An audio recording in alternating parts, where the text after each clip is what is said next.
Territori divisi dal punto di vista amministrativo ed anche linguistico, ma tuttavia con molti più punti in comune che non di divisione. È il caso del territorio delle Alpi orientali e in particolare delle Dolomiti e Alpi Carniche, che potrebbe rappresentare sotto molti aspetti una macro-regione, pur suddivisa tra Veneto, Alto Adige e Tirolo orientale e quindi Austria.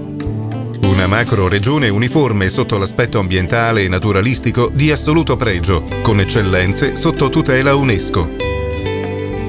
Un territorio allo stesso tempo fragile e bisognoso di cura e rispetto.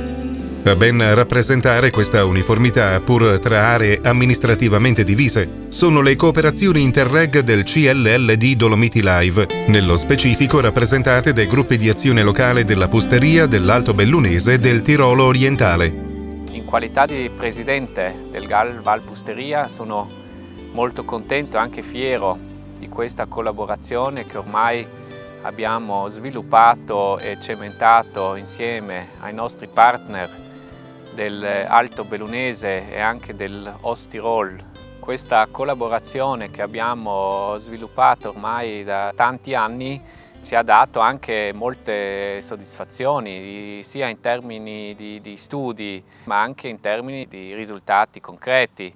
Per noi non è importante seguire i confini della provincia, della regione o della nazione, ma per noi conta la collaborazione con i nostri colleghi dei territori confinanti, perché la natura che vogliamo tutelare con i nostri progetti non è che si ferma a un confine nazionale o territoriale. Bisogna valorizzare o nuovamente valorizzare questo patrimonio che noi abbiamo, che per fortuna siamo riusciti a salvare in gran parte, come anche la natura che non conosce i confini nazionali o territoriali.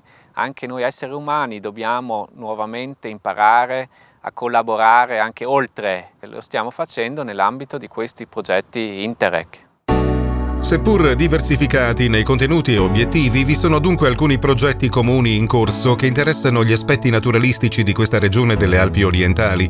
Uno particolarmente in linea con le problematiche degli ultimi anni legate ai cambiamenti climatici ed estremamente importante per la salvaguardia dell'immenso comune patrimonio boschivo. Riguarda lo studio di un insetto parassita che è diventato un flagello per i boschi, specialmente dopo che essi sono stati messi a dura prova da eventi meteorologici particolarmente severi e che si presentano con sempre maggiore frequenza, quali nubifragi, alluvioni, pesanti nevicate, eccetera. Su tutti l'eccezionale vento dell'uragano Vaia, abbattutosi a macchia di leopardo nel territorio in questione a fine ottobre del 2018. Questi eventi hanno provocato gravi danni alle foreste della regione Alpe Adria, in particolare di abeti rossi, favorendo l'infestazione del bostrico tipografo, Ips typographus, il quale attacca gli alberi schiantati o indeboliti, ma in caso di particolari squilibri può attaccare anche gli alberi sani uccidendoli, così da dare un colpo di grazia a zone più o meno ampie di bosco già danneggiato. La parte orientale dell'arco alpino è caratterizzata dal punto di vista politico e amministrativo dalla divisione in numerosi comparti, è percorsa da numerosi confini che sono cambiati nel corso della storia.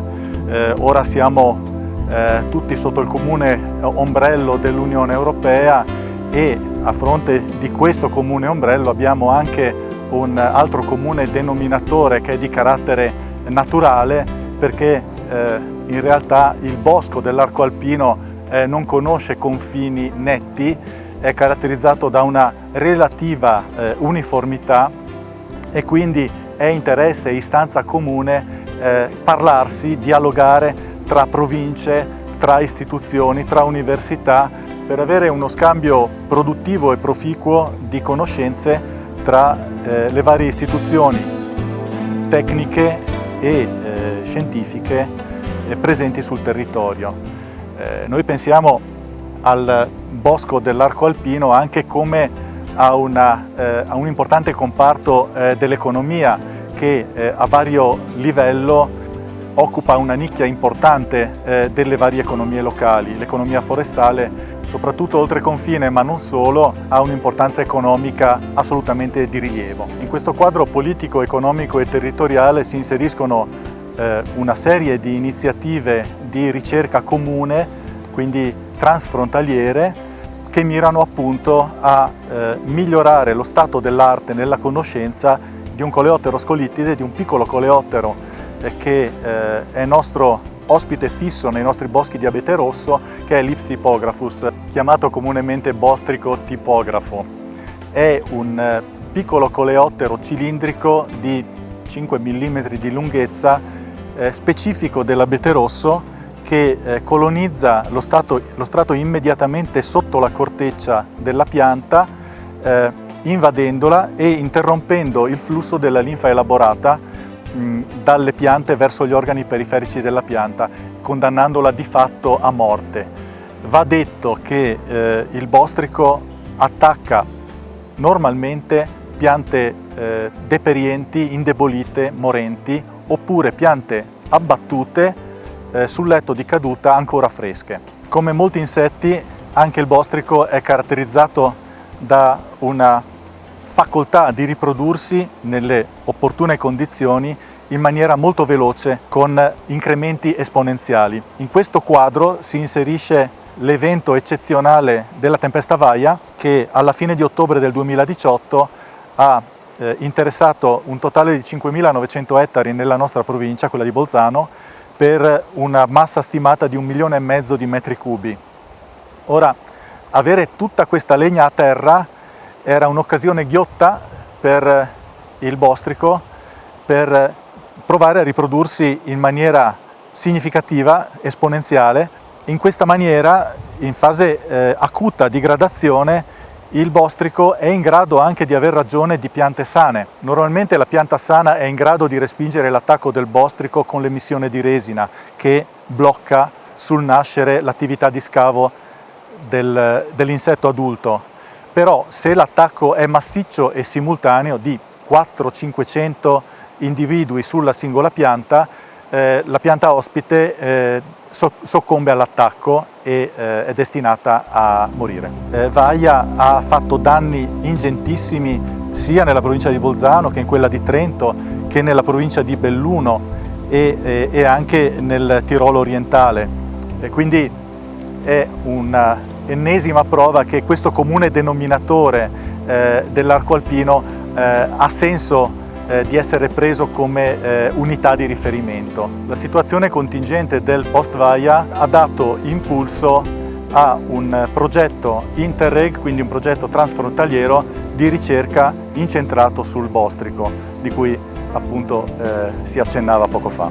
Già a partire dagli anni '80, ma in maniera accresciuta e più intensiva dopo l'evento Vaia, la ripartizione foreste della provincia autonoma di Bolzano ha in atto un programma di monitoraggio della popolazione di Ips typographus a livello provinciale, con una rete capillare di trappole a feromoni che a partire dalla primavera fino a metà settembre vengono regolarmente svuotate dal personale forestale ogni 10 giorni, e il numero di individui attratti dal feromone contenuto nelle trappole viene di volta in volta contato. In questa maniera, trappola per trappola, si può ricostruire la dinamica di popolazione, quindi le varie ondate riproduttive e le ondate di volo, diciamo, degli individui nei differenti anni, e quindi avere una preziosa informazione sul comportamento di questo insetto per trarre preziose indicazioni per la gestione selvicolturale. Vaia e anche della neve degli anni scorsi hanno causato gravi danni nelle nostre foreste, e al bostrico tipografo servono piante danneggiate per iniziare un attacco. Quindi se una pianta è danneggiata, la pianta non si può difendere e il coleottero riesce a entrare, a fare delle gallerie e attaccare l'albero. Qua vediamo una infestazione, un attacco recente, dove hanno appena iniziato a fare delle gallerie. È il maschio che inizia l'attacco e attracca le femmine, copulano nella cella nuziale e da lì iniziano l'attacco. Un maschio attacca 2, anche 3 femmine, e la femmina inizia la galleria mangia nella corteccia, deposita le uova e da lì nascono le piccole larve che iniziano a mangiare nella corteccia e alla fine si vede queste gallerie. Dentro la corteccia il sostrato nutritivo per il coleottero è povero, quindi loro sono dipendenti da una simbiosi con funghi azzurri che aiutano a digerire gli insetti in generale, ma soprattutto anche il bostrico tipografo. Sono dipendenti a microrganismi che sono dentro l'intestino, ma anche in altre parti del corpo. Quindi anche loro fanno una simbiosi con l'insetto e facilitano la loro nutrizione. Dall'associazione con funghi e microrganismi si sa ancora ben poco e per questo noi siamo interessati a studiare l'effetto di diversi funghi, ma di diversi batteri sulla biologia dell'insetto e così vogliamo capire un po' come funziona tutta la simbiosi dal fungo, batterio e dell'insetto, ma soprattutto come funziona tutto il sistema del Ips typographus. 3 gruppi di ricerca hanno esperienze in diversi aspetti di questo progetto scientifico. I colleghi di Padova sono esperti sulla biologia e l'ecologia dell'insetto. I colleghi della Bocco di Vienna sono esperti della popolazione genetica di insetti danosi. Utilizzano un metodo innovativo di remote sensing, quindi utilizzano immagini satellitari per studiare i nostri boschi. E per questo il nostro progetto, finanziato dall'Unione Europea Interreg Dolomiti Life, ci permette di studiare la biologia in questo territorio, diverso dal punto di vista amministrativo, ma uniforme dal punto di vista di ecologia e biodiversità, per la natura ma anche per l'economia.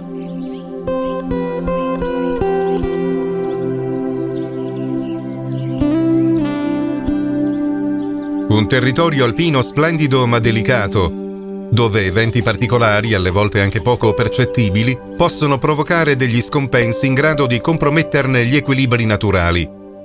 L'uomo, che per molti versi ha delle responsabilità in tutto questo, può allo stesso tempo intervenire per cercare di porre dei rimedi.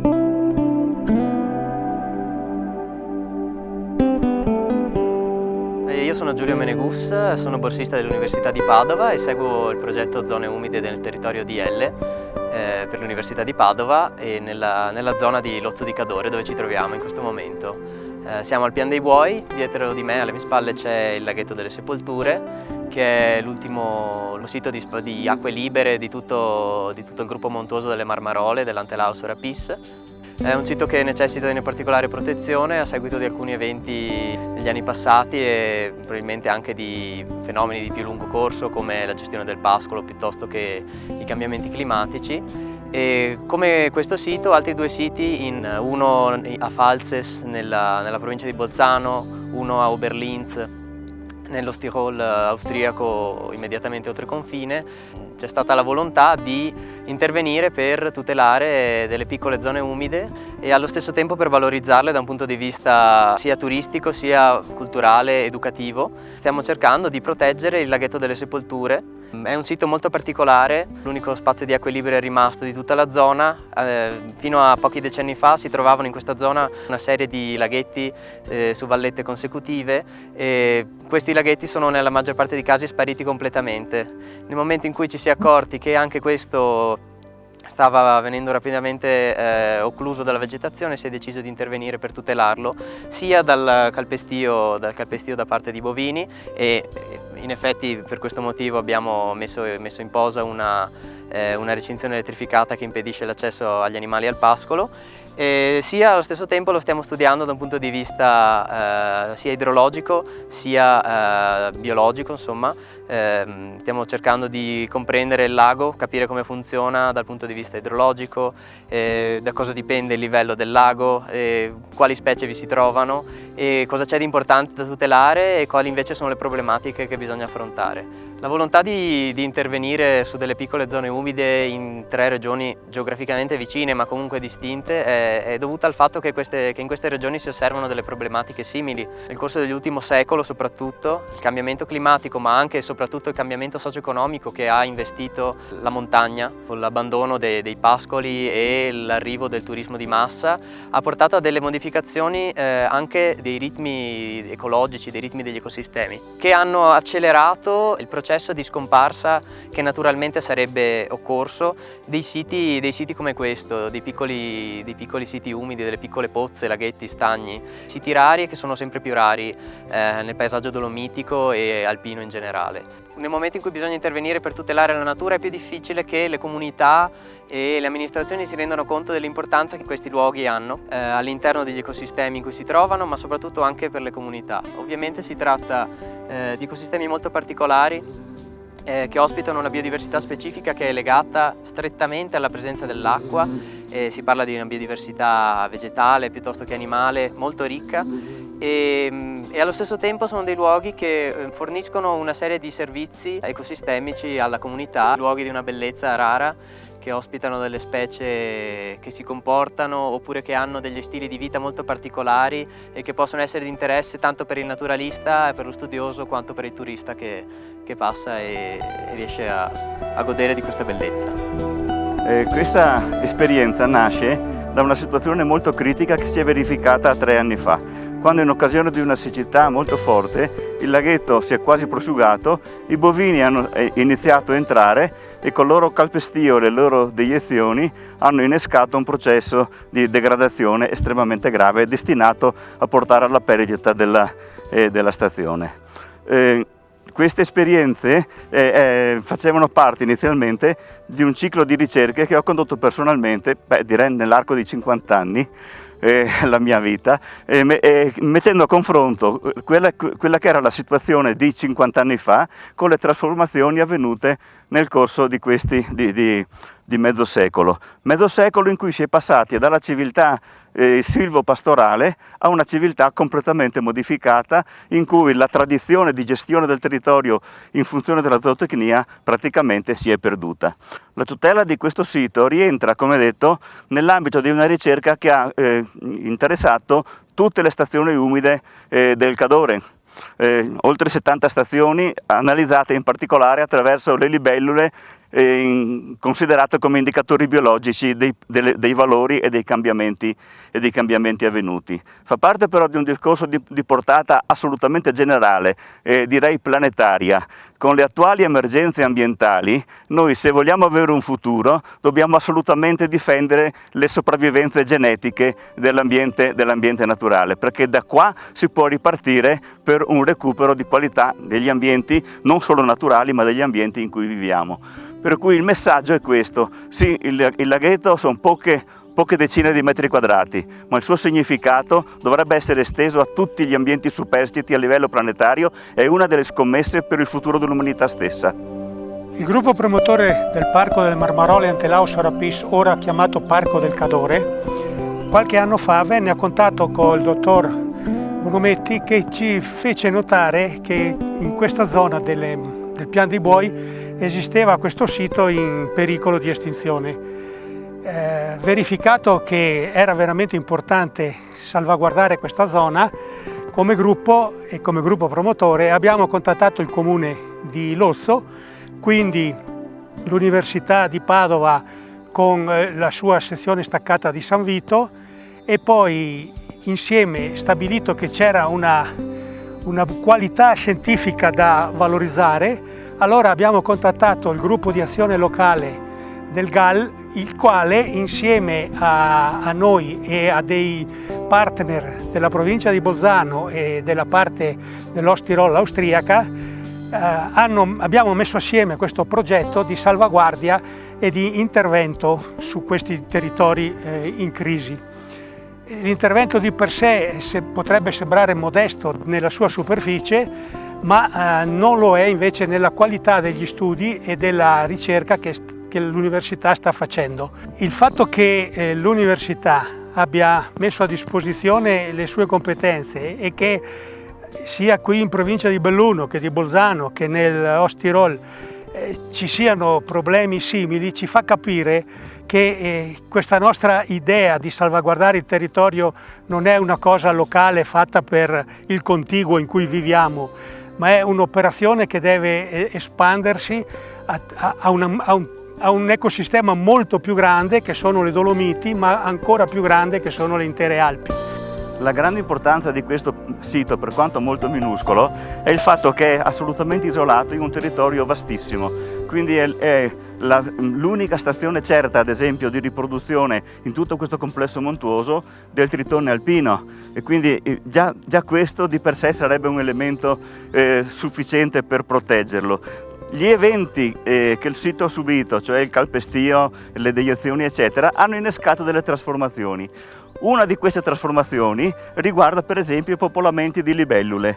In precedenza c'erano solo popolamenti di area integra, si sono aggiunte anche specie di area degradata e questo è un esempio molto interessante proprio di come un evento anche molto limitato, quel temporaneo calpestio, inneschi processi che si prolungano nel tempo. Altra trasformazione fondamentale di questo periodo sono i cambiamenti climatici. In montagna arrivano specie che fino a poche decine di anni fa si trovavano solamente in collina, anche in alta montagna.